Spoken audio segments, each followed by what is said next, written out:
নমস্কার বন্ধুরা, সুপর্ণা রান্নাঘরে সবাইকে স্বাগত জানাই। ভিডিওটি দেখার জন্য অনুরোধ রইল। আমি প্রথমে কড়াইতে পরিমাণ মতো সর্ষে তেল দিয়েছি। এরপর আগে থাকতে মোচা আমি অল্প সেদ্ধ করে নিয়েছিলাম, সেই সেদ্ধ করা মোচা দিয়েছি।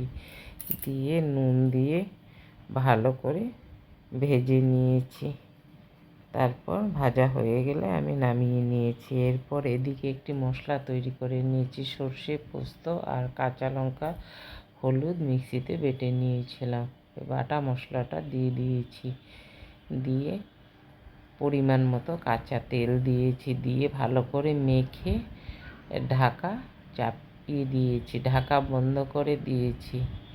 3খানা লঙ্কাও দিয়েছিলাম। এরপর কড়াইতে জল দিয়ে একটা স্ট্যান্ড বসিয়ে দিয়ে বাটিটা দিয়ে ঢাকা দিয়ে তত 10 মিনিটের মতো রেখে দিয়েছিলাম।